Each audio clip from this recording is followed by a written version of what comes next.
Now turn left onto South Almond Drive. So I decided to start this YouTube channel.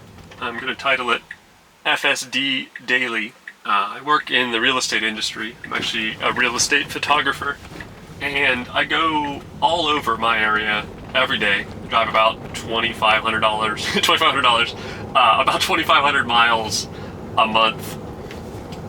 So it is a fair amount of driving in all different scenarios. I drive lots of highway, I drive lots of city, an occasional dirt road, things like that. And I'm going to show how FSD handles daily. I see a lot of videos that show how they handle the same route over and over, which is fantastic for showing improvements and changes in how FSD operates. But I really don't see a ton of channels. I mean, there are some, but I don't see a ton of channels where they are driving different routes every day consistently. And since I don't have an office that I go to every day or a workplace that I go to every day, and my workplace is always moving, I decided to start this channel. 500 feet, turn right onto West Fernwood Road. To show how this works on a daily basis. And I'm going to try to label each video with how many interventions I have, and now also turn how many right onto West Fernwood Road. also how many takeovers I have where I have to turn off the system. And so there we go. Going to speed through it on uneventful things and go normal speed for things that I want to highlight. For instance, this car coming up here with the guy getting into it. FSD is really good with this kind of thing. I mean, it goes right around it. Apparently he was not paying attention, but ta-da!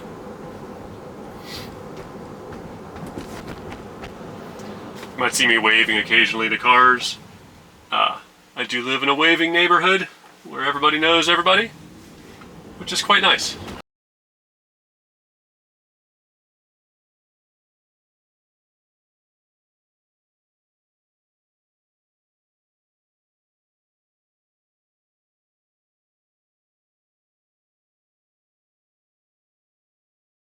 You'll notice that I have my speed offset not set to the maximum. I've noticed, for me anyway, on hardware 3, 12.5.4.2, that leaving it as an offset actually works better in most situations for me anyway, than leaving it as max speed.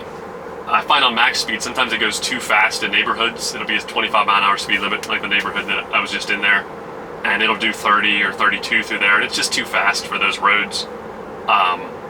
Whereas I'm going to push the gas a little bit here. There are cars behind me, and it was going a little slower than the speed limit there. That's one intervention.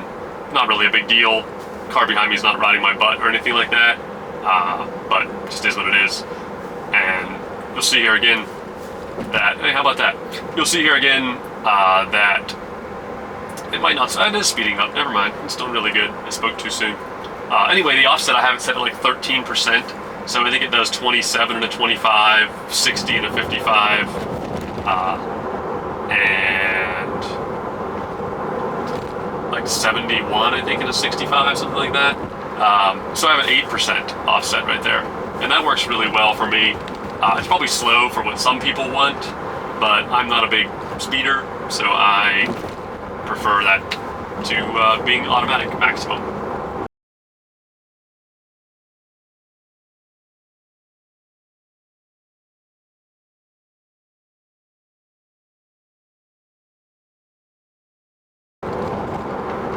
This is something else I see a lot of YouTubers talk about, is the speed control in these situations.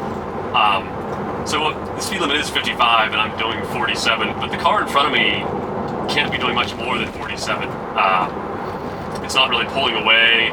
It's about the same distance as it was, a minute ago. And I think sometimes that FSD doesn't want to go up and ride somebody's butt.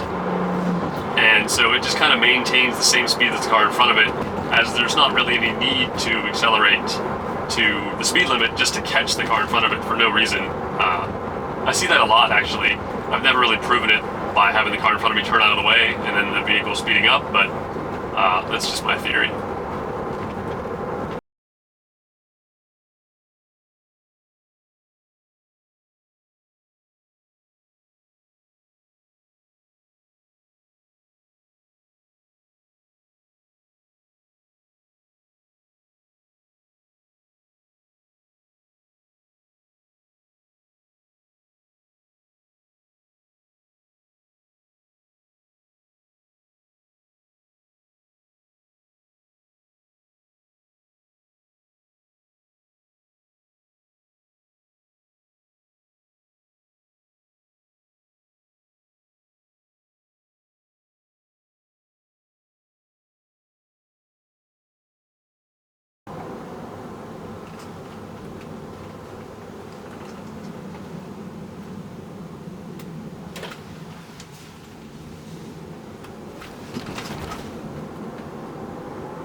A little confusing on that, or a little confusion rather on that roundabout there.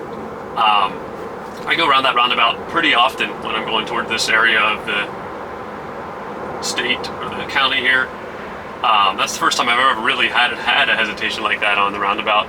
It's an interesting thing about full self-driving is that it does change its behavior sometimes day to day, just depending on, I guess, traffic and lighting conditions or something that changes, because like I said, that's the first time I've ever had it do that on that roundabout. But we made it through just fine. Just a little strange looking maybe.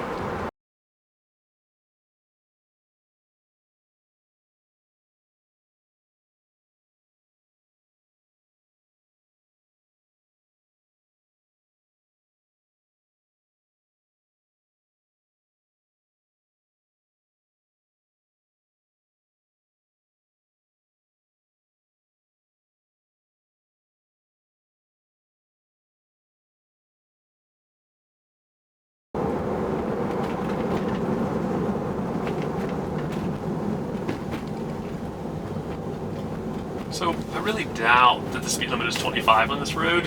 I'm not sure what it is. I wasn't really paying attention if there was a sign or anything like that. I'm going to say it's probably 35 on this road. There is no one behind me, but I'm going to use the gas pedal here, or the go pedal, I guess you want to call it, acceleration pedal, and get up to what I think is a little bit better speed for this road. So this is technically a second intervention. Completely unnecessary. I a lot of times don't even really look at the speed on roads like this if I'm not in a hurry. I'm going to be at my appointment quite early, so it's not like I need to be there in a rush. But 25 is a little slow for this road. It just feels super slow.